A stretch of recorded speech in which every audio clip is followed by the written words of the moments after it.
Assalamualaikum warahmatullahi wabarakatuh. Waalaikumsalam warahmatullahi wabarakatuh. Alhamdulillahirabbil alamin. Wassalatu wassalamu ala asyrafil anbiya'i wal mursalin wa ala alihi wa ashabihi ajma'in. Asyhadu an la ilaha illallah wahdahu la syarika lah wa asyhadu anna Muhammadan 'abduhu wa rasuluhu al-mab'uts rahmatan lil 'alamin. Rabbi shrah li sadri wa yassir li amri wahlul 'uqdatam min lisani yafqahu qawli. Para pengurus yang kita hormati, bapak-bapak, ibu-ibu, para jemaah masjid tarawih pada malam ke-21 ini, yang insyaallah mudah-mudahan mendapatkan malam Lailatul Qadar. Amin ya rabbal alamin.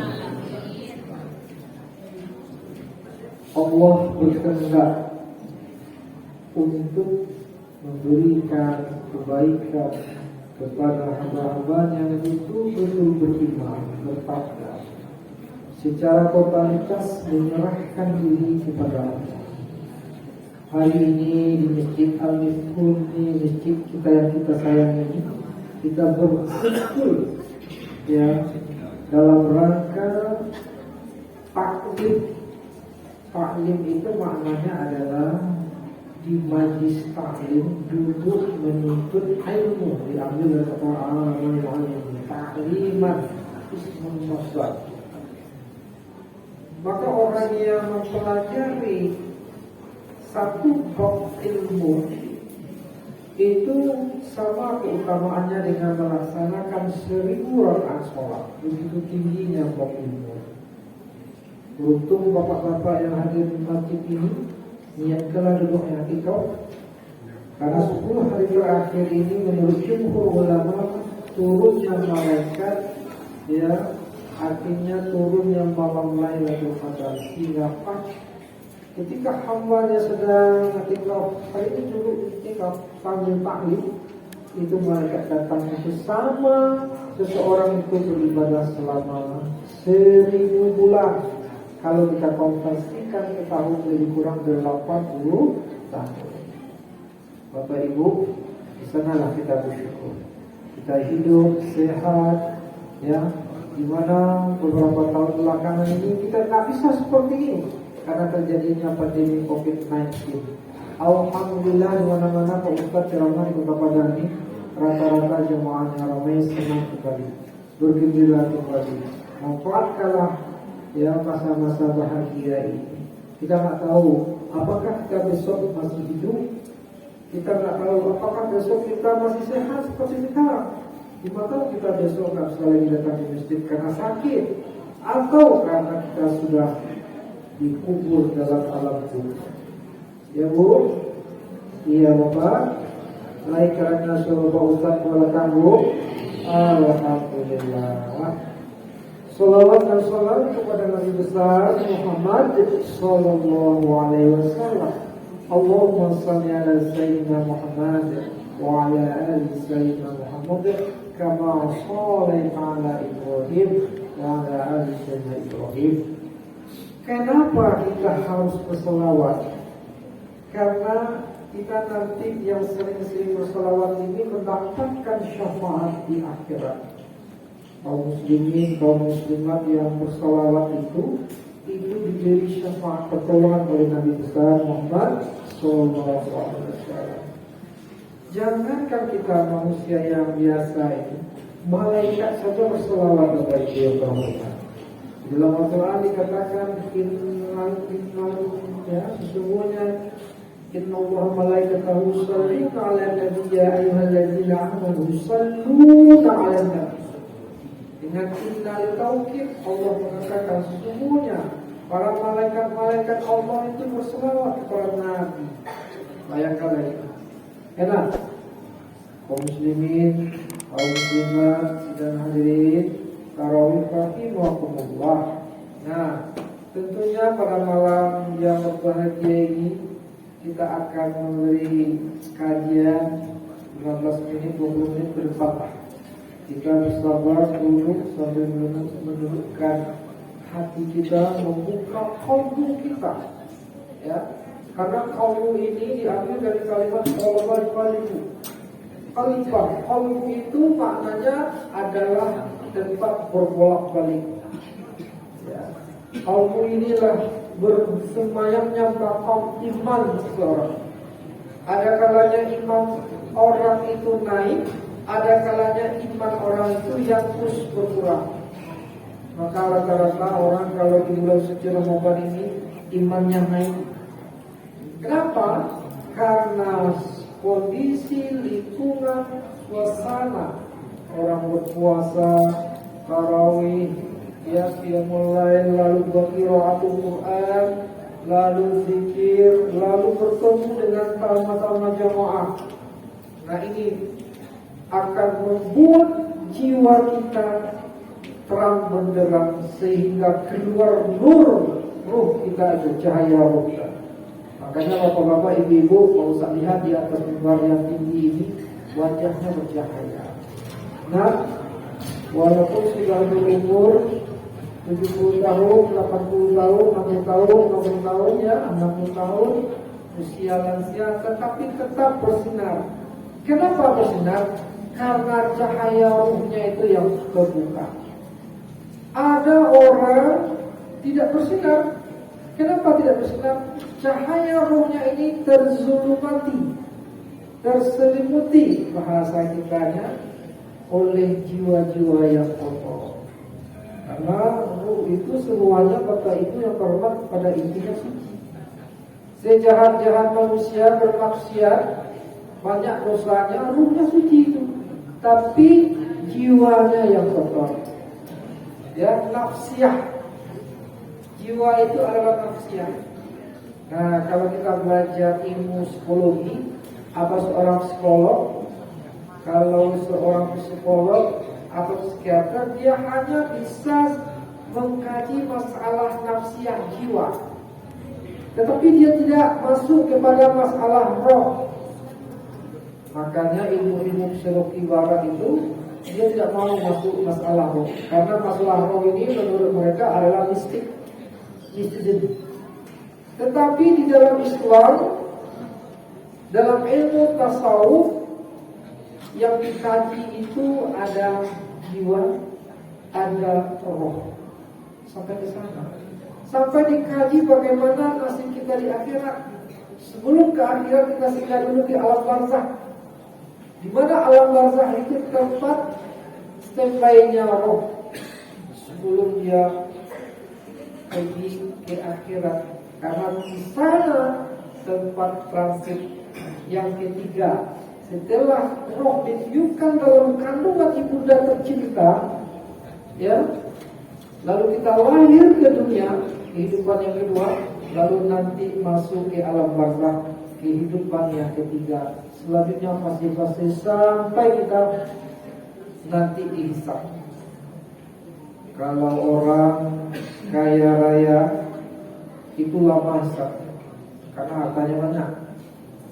Ya, kalau orang yang kaya ilmu itu sebentar, ilmunya apalagi bermanfaat.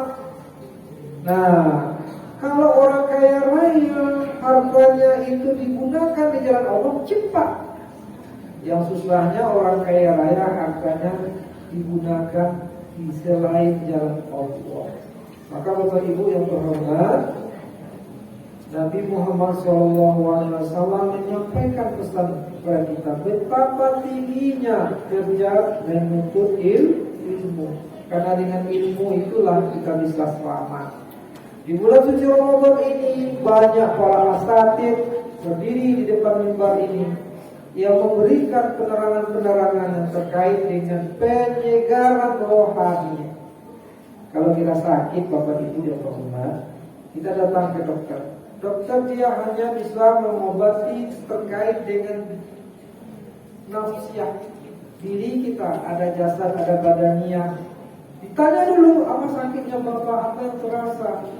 Lalu kemudian dicek darah setelah dicek darah di laboratorium, lalu kemudian diagnosa ada unsur-unsur apa yang terkandung dalam darahnya, lalu dicek juga alat-alat barang-barang kita pakai komputer yang lengkap sekarang ya dengan ilmu kedokteran yang canggih, baru dilakukan ya diagnosa. Bapak Ibu yang terhormat, itu dalam rangka penyihatan badan. Maka sebelum orang sakit ada penyihatan massal yang sangat efektif. Dari zaman ke zaman dilakukan oleh umat manusia. Tidak umat Islam saja, tetapi umat selain Islam juga melakukan. Apa itu penyihatan secara alamiah itu? Puasa. Puasa yang kita lakukan ini seperti kata Nabi Muhammad SAW, sungguh puasa itu menyehatkan. Itu maknanya apa? Maknanya adalah orang yang melaksanakan puasa, sekalipun level puasanya itu hanya sekedar menahan haus dan lapar, tetapi dia akan menyehatkan badan, jasad. Anak kita ini puasanya baru tingkat level awal itu, Bapak Ibu yang terhormat. Apa itu puasanya? Puasanya masih menahan haus dan lapar. Pada level yang kedua, kata Imam Al-Ghazali, orang berpuasa itu dengan menggunakan kebutuhan rohaninya. Karena manusia ini ada dua kebutuhan. Kebutuhan jasmania, yaitu kebutuhan di mana orang harus mengkonsumsi gizi. Di mana gizi itu ada karbohidratnya, ada proteinnya, ada mineralnya, ada vitaminnya dan lain sebagainya. Nah, terpenuhi itu sehat jiwa, raga sehat. Yang kemudian lalu apa lagi dibutuhkan dalam proses Islam? Kebutuhan nutrisi rohani. Apakah nutrisi rohani itu? Pertama, ma'rifatullah, mengenal Allah. Dengan cara apa? Zikrullah. Dengan cara apa? Salat. Dengan cara apa? Qiraatul Quran. Dengan cara apa? Dengan melihat, memandang kehidupan alam sekitarnya, lalu memikirkannya, alam ini tidak mungkin ada tanpa ada yang adakan. Maka ketika itu orang berpikir, ternyata saya hamba yang amat kecil, maka tidak layak bagi saya sebagai hamba Allah memiliki sifat sombong. Karena sifat sombong itu adalah sifatnya iblis alias setan anak-anak. Iblis itu setan di situ. Kenapa Allah benci kepada hamba-hambanya yang bersifat kibir, sombong? Karena sombong itu yang membuat seorang hamba menjadi takabur, menjadi seorang yang lupa diri. Padahal dalam riwayat dikatakan, man arafa nafsah, siapa yang kenal dengan dirinya, maka Allah, maka sungguh masuk kepada fi'il madhi, sungguh betul-betul dia akan kenal Allah. Bagaimana seseorang mau mengenal Allah sementara dia tidak bisa mengenal dirinya? Maka untuk mengenal Allah itu, Bapak Ibu, kenali diri. Bagaimana mengenal diri itu? Kita yang tahu. Apakah di dalam kalbu kita ini ada penyakit iri, penyakit dengki, penyakit hasad, dendam dan sebagainya? Itu adalah berasal dari iblis yang dengan kaki tangannya setan yang memberikan was-was kepada manusia dan jin. Dia masuk ke darah-darah manusia, tetapi dia tidak mampu masuk kepada nuklir inti dari kalbu, karena inti dari kalbu yang bernama Lut itu hanya Allah yang bisa memberikan informasi kepada. Maka orang-orang yang sering membersihkan jiwanya, maka kalbunya akan tersinari dengan ruh yang sudah bercahaya tadi. Ruh kita itu kan tiupan dari Allah kepada nur Nabi besar Muhammad SAW. Nabi Adam, Bapak Ibu yang terhormat, secara fisik dia yang pertama manusia yang akhir, tetapi secara nur, ruh yang pertama itu adalah nur Nabi Muhammad SAW diciptakan oleh Allah. Namun secara fisik Nabi yang dilahirkan terakhir. Maka dari itulah kita awalkan tadi, Kenapa kita harus berselawat kepada Nabi besar Muhammad SAW? Karena beliau adalah bapak ruh kita. Pak Ibu, Ustaz tanya lagi. Kalau ibu mati meninggal dunia lalu masuk kubur, yang diazab itu jasad atau apa? Roh. Bapak, apa yang diazab itu apa? Jasad atau roh? Hah? Ada beberapa orang pemuda penasaran dia ingin membuktikan apakah azab kubur itu ada. Karena dia membaca sebuah majalah hidayah, majalah buletin hidayah, di sana dilihat digambarkan foto-foto azab kubur. Ada mayat itu bapak belur oleh malaikat dicambuk, pukul. Karena zaman teknologi serba kamera sekarang. Nah, kalau kamera ini kan murah sekarang dan mudah aksesnya. Dahulu orang awal-awal kamera ini ada, itu semuanya berkali-kali. Kalau menurut generasi itu panjang kali. Sekarang nggak, sistem ya wireless dan YouTube aja. Bahkan di puting listrik pun bisa kita taruh kamera asal ada aliran energi listriknya atau baterai. Dia taruh kamera di dalam kubur temannya yang baru meninggal, mayat temannya.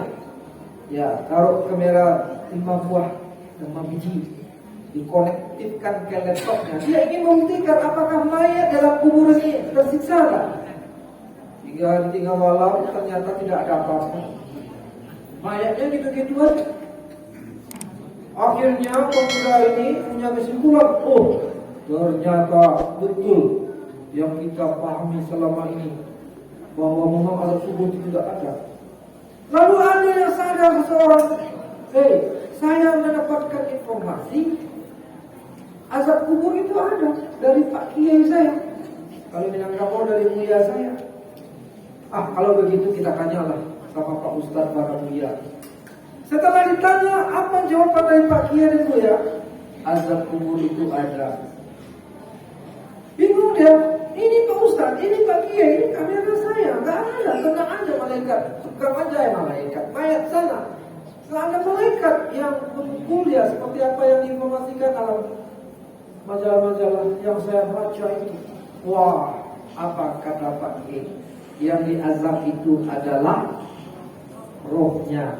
Mayat itu dalam kubur kita ini sesuai dengan anasir tubuh kita. Anasir itu Bapak Ibu artinya apa? Unsur-unsur tubuh kita. Apa yang ada dalam unsur tubuh kita ini? Ada api, ada tanah, ada air, ada udara. Pak. Jadi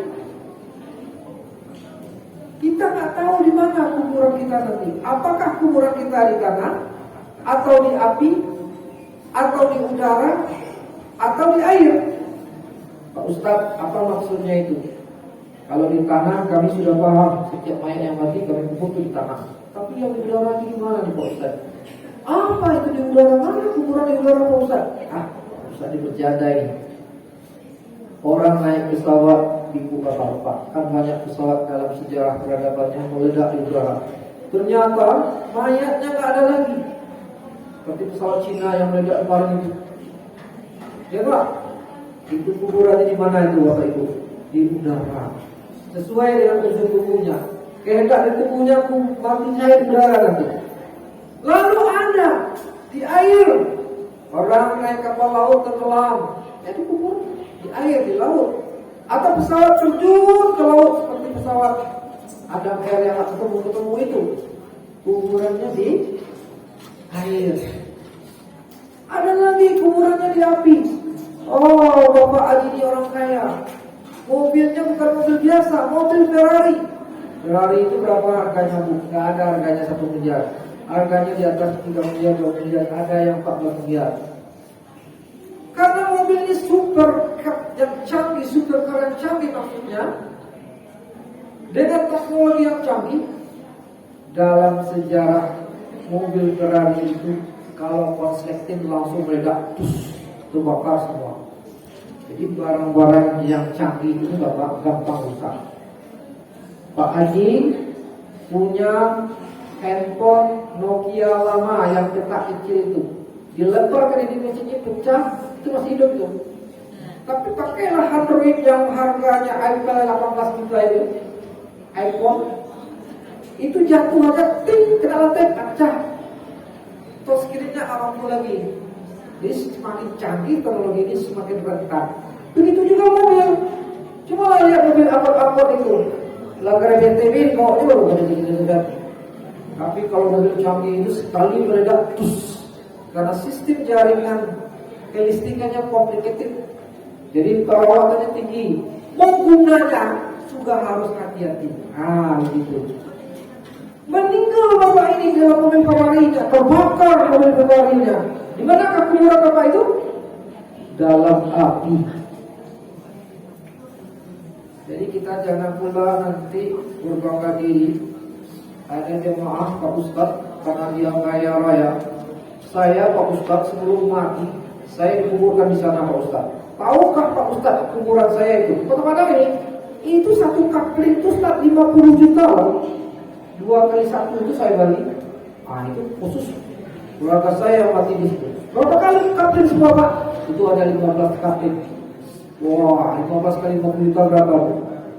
Kalau 50 juta masih sedikit itu. Kalau di Jawa ada di daerah mana itu ya? Harganya 1 unit kapling itu 500 juta. Ambillah dulu sama jarum rumah. Sekali 10 menit rumputnya hidup air otomatis. Wah, kuburan itu kayak taman yang indah dibikin. Artis-artis orang kaya di sana itu bangga orang kuburan sana. Ternyata bapak yang sudah beli kubur itu, yang sudah menyaksikan kuburan itu, atau sudah memberi properti kuburan itu, matinya di dalam api, tidak di dalam tanah. Jadi itu bapak ibu yang terhormat, jangan mendahului Allah. Allah tidak tahu di mana sampai wak mati, kapan wak mati, di mana dikuburkan. Oleh karena itu, bagaimana dalam ilmu tasawuf kita harus tunduk kepada Allah, bahwa Allah yang maha mengetahui, Allah yang maha besar, Allah yang maha melihat. Kita manusia tidak boleh sombong, kita manusia tidak boleh takabur. Maka penuhilah jiwa qalbunya kita itu dengan zikrullah. Ya Bu, coba Bapak Ibu yang berhormat, dalam qalbu kita ini, kalau kita berzikir, zikir kita itu tidak usah yang panjang-panjang, cukup zikir Bismillahirrahmanirrahim. Kita mengamalkan Bismillahirrahmanirrahim saja. Bismillahirrahmanirrahim. Setiap kegiatan saya baca Bismillah. Apapun kegiatan, lalu kita instalkan ke dalam pikiran kita turunkan ke dalam ranah sudur kita, di jantung kita, ke kalbu kita usapkan. Lalu kita baca Ar-Rahmanir-Rahim, kita tambahkan ke kalbu kita Ar-Rahman Ar-Rahim. Apa artinya Ar-Rahman Ar-Rahim? Maha Penyayang. Sehingga hati orang kalau sudah banyak kasih dan sayang, hatinya akan lembut. Tidaknya kaberan itu, tidaknya musuh hati lagi, tidaknya dengki hati lagi, tidak iri hati lagi, tidak hasad lagi. Kalau sudah penuh kalbunya itu dengan Ar-Rahman Ar-Rahim, tidak lagi dia menyesatkan orang. Wah, ini sesat. Tidak dia lagi menilai orang menurut akal pikirannya atau perspektifnya, tapi dia melihat seseorang hamba itu adalah makhluk Allah yang diciptakan oleh Allah dengan penuh rahmat dan rahim. Maka bapak itu beruntung. Pak, orang kalau padandam dalam dadunya Pak, yang kanai saki itu orang yang didendami atau dirinya sendiri? Oleh Pak Ustadz, namanya ibuku Susi, nyodangkan ke Susi si menikisi. sama-sama suci, tapi saling dengki-dengki. Siapa yang sakit akibat dendam dari susi ini? Apakah si miliki si atau si susi? Si susi. Karena dendam itu ada menghormati kalbu susi ini. Orang yang didendami dia nggak tahu, dia enteng aja. Maka yang rugi kalau sifat dendam itu apa, Bu? Orang yang berdendam. Orang yang ini juga begitu. Orang yang lagi begitu juga.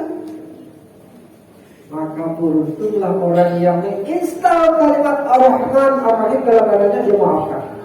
Saya memaafkan dia untuk menyehatkan diri saya, karena saya sayang dengan diri saya. Bapak-bapak Ibu, di founder kita yang menegakkan bangsa dan negara ini, Walihat Kiai Haji Abdul Salim, Jenderal Sudirman, Bung Hatta, orang-orang yang taat-taat itu, Bapak Ibu, tidak kaya dia mati. Tidak ada kekayaan yang mati. Disakiti orang, dianiaya orang, dia serahkan kepada Allah. Sampai Haji Abdul Salim itu untuk berangkat ke kantornya pakai sepeda ontel.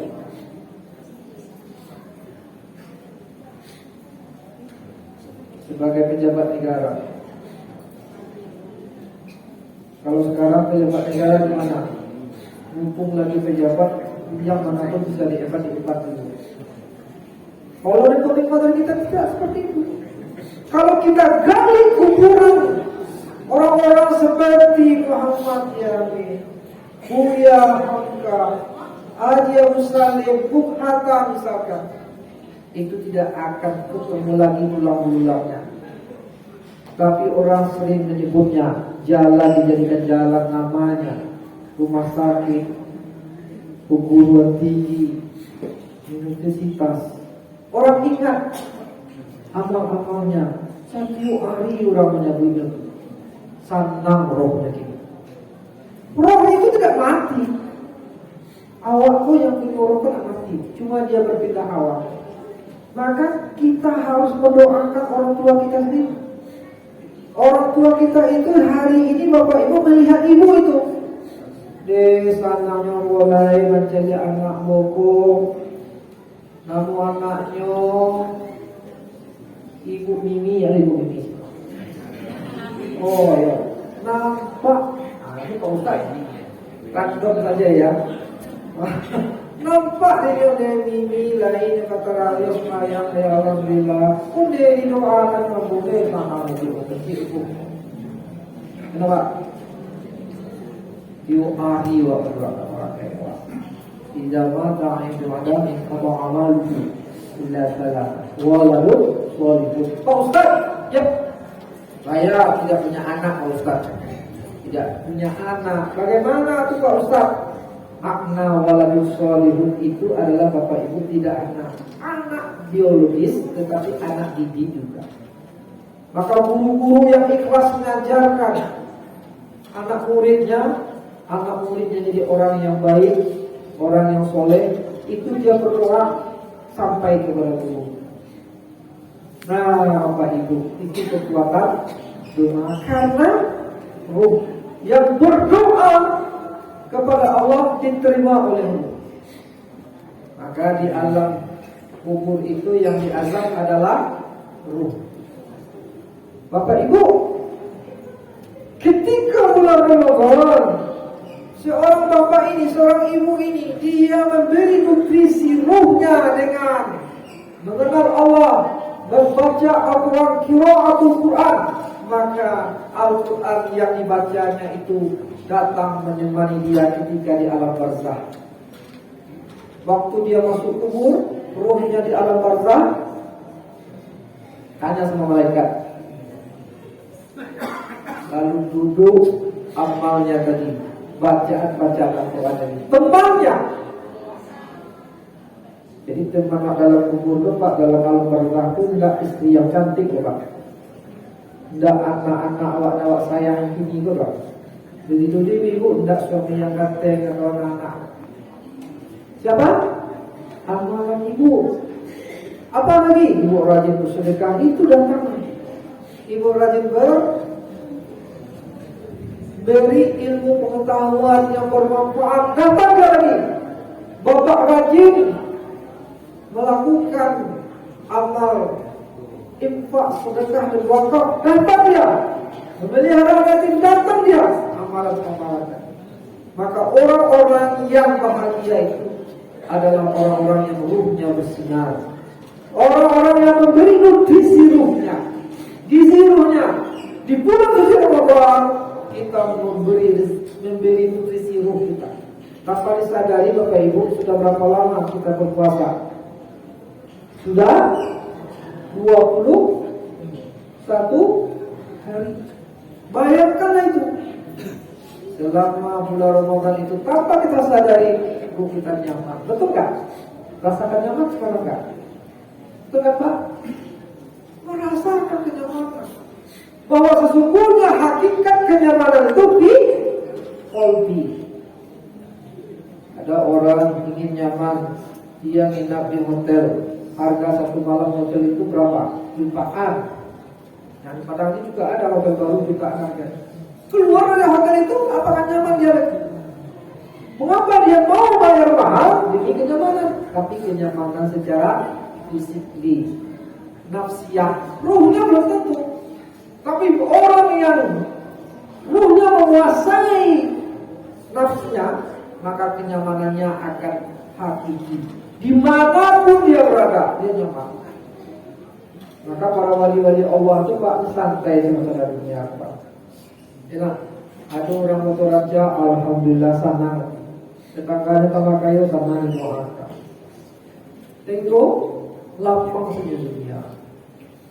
Dan dia tidak pernah berhenti mengenal Allah dengan berzikir terus qalbunya. Maka Bapak, di akhir zaman ini apa yang penting kita pedalami lagi adalah ilmu hakikat. Ilmu hakikat, ilmu thariqat, ilmu tasawuf itu adalah salah satu cara untuk mengenal Allah, untuk mengingat hari akhirat kita, supaya kematian kita ini lebih bersiap, lebih mantap, lebih yakin dan lebih bersiaga. Banyak orang sekarang takut mati karena cinta dunia. Pak Ustaz, kalau mati bekuah untuk menarancak rumah, menarancak izin banyak orang atau makanya. Kamu ingin banyak orang-orang di dunia Ustaz menikmati kekayaan ini. Kata nafsnya, kata jiwanya, kata dirinya. Dia lupa mengisi nutrisi ruh. Tapi kalau ruh yang menguasai kekayaannya ini dititipnya kepada panti asuhan, panti jompo, ke masjid. Nanti saya tunggu di alam barzakh. Wa'tadilu ya lil absar wa'adatum sulhahun. Assalamualaikum warahmatullahi wabarakatuh. Tadi pada tertentu menyampaikan tentang ilmu. Ya. Ilmu itu kan sangat bermanfaat. Ya. Kemudian dalam diri manusia ini kan ada dua ilmu.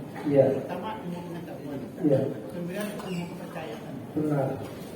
Kalau kita melihat antara ilmu pengetahuan dan kepercayaan ini, bagaimana kita mengkaitkannya? Karena hubungan antara ilmu pengetahuan itu tidak, kalau saya menyimak dari kajian Pak Ustaz, itu lebih banyak kepada ilmu kepercayaan. Artinya, kalau kita melihat ilmu pengetahuan, kita melihat teori Darwin mengatakan manusia itu berasal dari jin. Itu yang diajarkan sekarang. Tapi kalau kita berpikir kepada ilmu kepercayaan, kalau bahwa ilmu itu berasal dari manusia itu berasal dari tanah. Jadi dalam perjalanan perkembangan hidup sekarang ini, bagaimana manusia ini menyikapi antara ilmu pengetahuan dan kepercayaan. Yang pertama.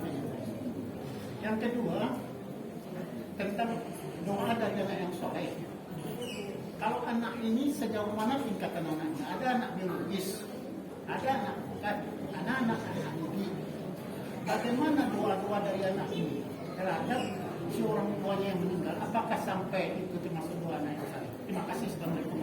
Waalaikumsalam. Haus pertanyaan Bapak ya. Menurut pertanyaan Bapak, ilmu itu terbagi kepada dua: ilmu kepercayaan, ilmu saintifik. Nah, ilmu kepercayaan, ilmu saintifik, ilmu itu satu. Kepercayaan itu iman, keyakinan. Namanya ilmu tauhid. Bagaimana orang bisa meyakini Allah Tuhan ini? Dia harus belajar ilmu tauhid. Ilmu tauhid itu jangan disebut ilmu percaya, dia ilmu juga. Sama dengan ilmu hadis.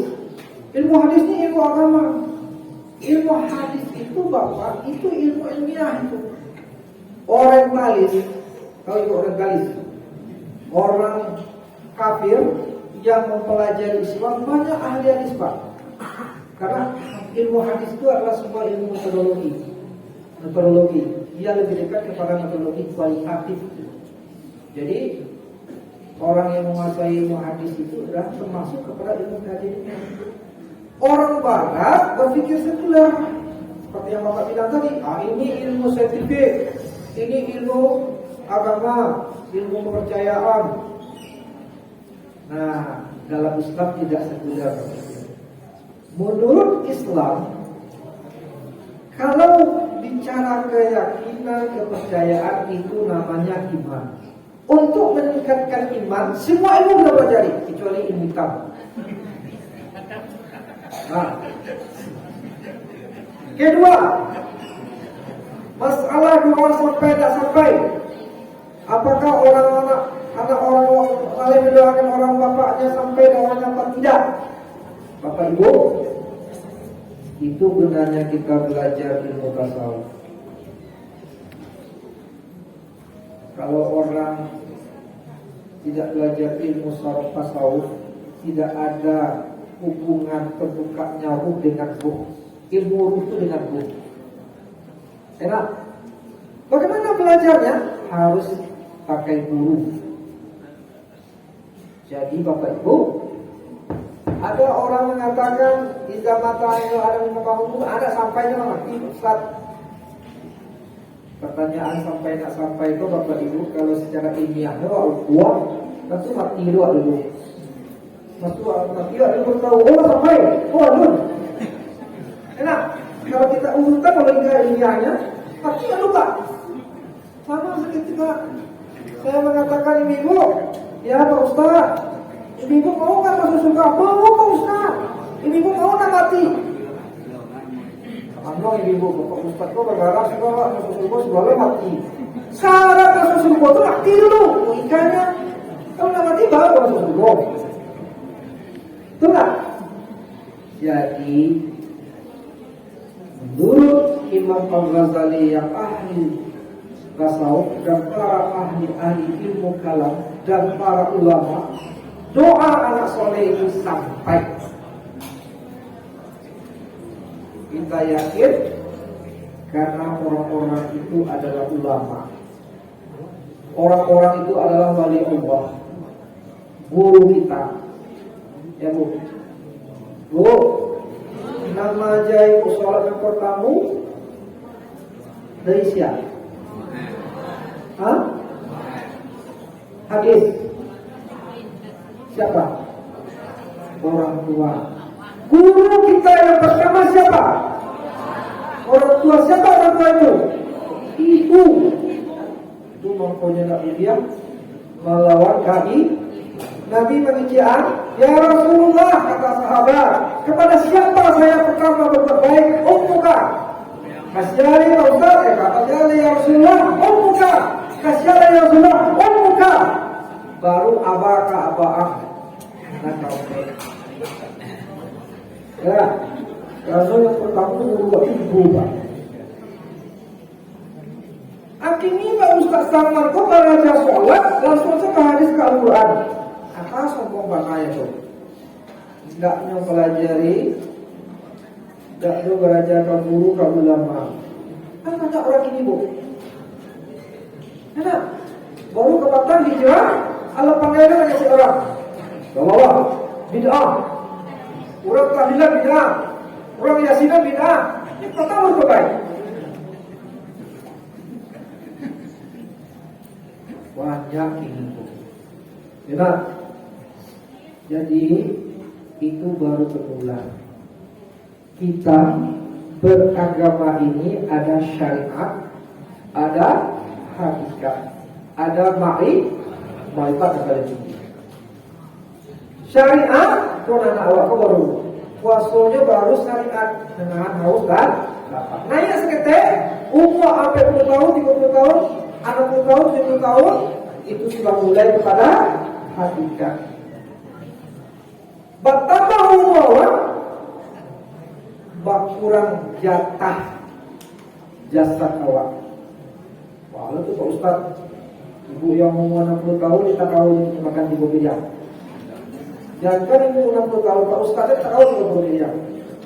Kemudian ada anak putih kok, yang baju putih apa? 3 miliar barunya kok, ini masa pertumbuhan. Ya kan? Aduh, apa-apa yang pasok.